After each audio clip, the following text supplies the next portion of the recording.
Қайырлы күн баршаңызға. Бүгінгі видео рецептімде соғым кезінде әжелеріміз жасаған ірі қара малын тоқ шегіне тығып жасайтын ерекше бір тіске басар қимайының жасалу жолымен бөлісетін боламын. Видеоны көрмес бұрын лайк басып тіркеліп кетуді ұмытпаңыздар. Егер де осы тіске басардың жасалу жолы сізді қызықтырса, онда видеоны соңына дейін көріп, қолдап кетуді ұмытпаңыздар.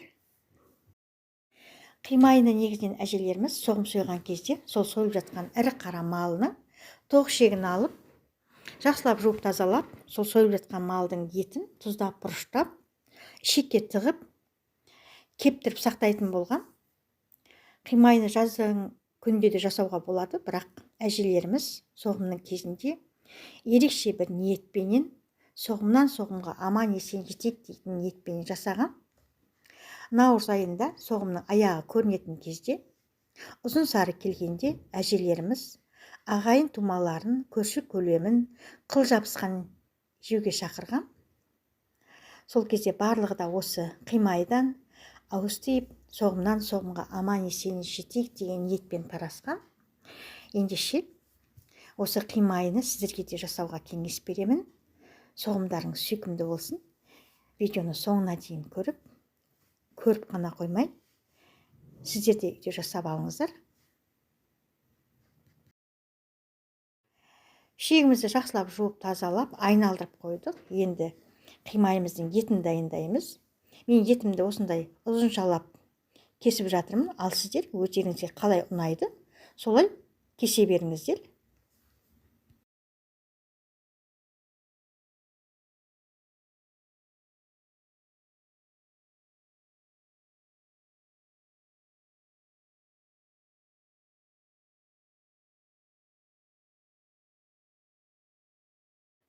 Етімізді осылай ұзыншалап кесіп алдым. Енді осы етімізді маринатын дайындап аламыз. Ол үшін осындай үлкендеу бір кесе алып, алдымен 2 ас қасық тұз саламыз, 1 ас қасық қара бұрыш саламыз, 3 ас қасық престен өткізіп қойған сарымсағымызды салып, жақсылап араластырып аламыз. Араластырып алған қоспамызды етіміздің үстіне салып, қолымызбен жақсылап мыжып, 2 сағатқа бөлме температурасына қойып қоямыз.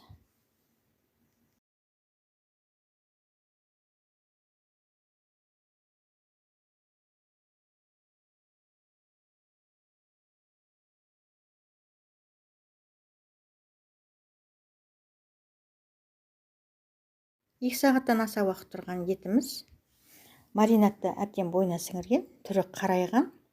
Енді етіміздің үстіне 2 ас қасық бидай ұнынан саламыз. Қолымызбен жақсылап араластырамыз.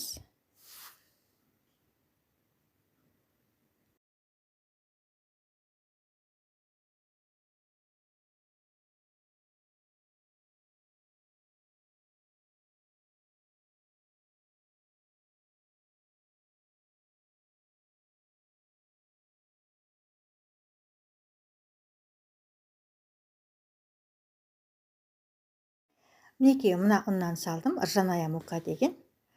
Сүрленген кезде ұнымыз майымызға сіңіп, қимайымыздың дәмі өте дәмді болады. Мынау біздің тоқ шегіміз жақсылап жуып, тазалап айналдырып қойғамын. Мен осы күйінде тығамын.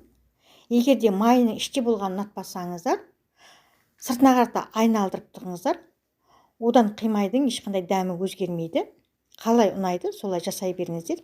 Мен көбінесе түйенің қимайын жасаған кезде ғана айналдырып жасаймын. Өйткені түйенің еті өте майлы болып келеді, сондықтан да сыртына қаратып жасаймын. Ал сіздер өздеріңіз білесіздер. Қалай ұнайды, солай тыға беріңіздер.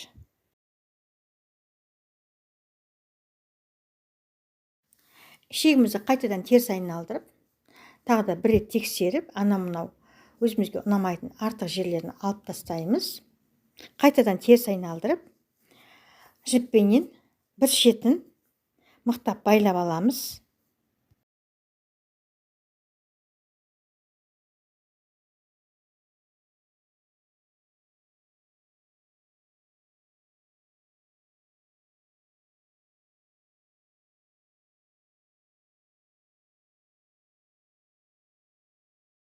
Шегіміздің бір шетін байлап алдық. Енді етімізді тығуға ыңғайлы болу үшін шегімізді қайтадан теріс айналдырып аламыз. Теріс айналдырып алып, түбінен тақап отырып, қолымызбен осылай бір рет бір май қылып, шегімізді толтырамыз.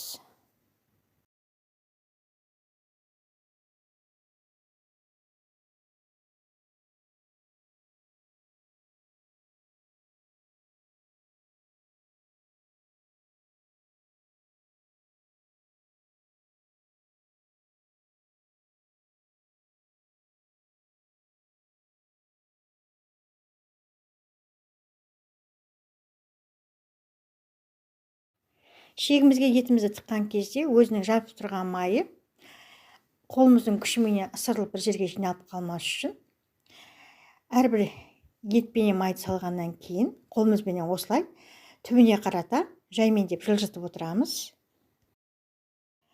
Міне осылай етіп арасында шегімізді теріс айналдырып отырамыз. Сол кезде тыққан етіміз майымызды бір жерге жинап тастамайды.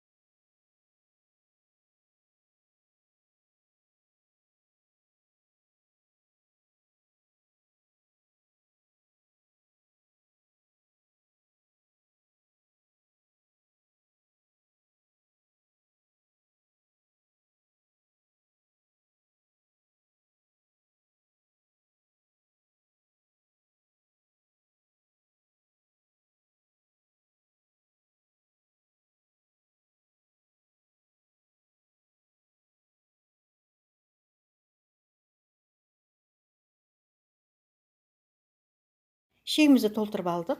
Шығып кетпес үшін жіппен байлаймын. Асуымызға ыңғайлы болу үшін ортасынан тағы да бір байлаймын шегіміздің. Дайын болған қимайымыздың сыртынан тұзбенен қара бұрыш сеуіп, қолымызбен осылай уқалап жағып, кептіріп қоямыз. Кептірмей осы күйінде де асып жеуге болады, бірақ кептірген дәмдірек. Сондықтан да 5-6 күн жайып алған дұрыс. 4-5 күн тұрған қимайымызды бүгін астық. Дәмі өте керемет болып шыққан. Ешқандай шұжығыңыздан кем түспейді. Салқындатып, шұжық ретінде ұсынсаңыздар да болады.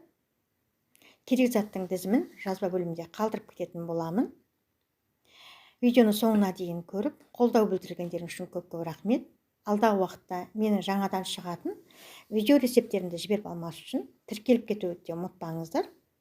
Видеоны соңына дейін көргендерің үшін көп-көп рахмет. Қолдап кеткендерің үшін де көп-көп рахмет. Соғымдарыңыз сүйкімді болсын. Келесі видеода кездескенге шейін қош сау болыңыздар.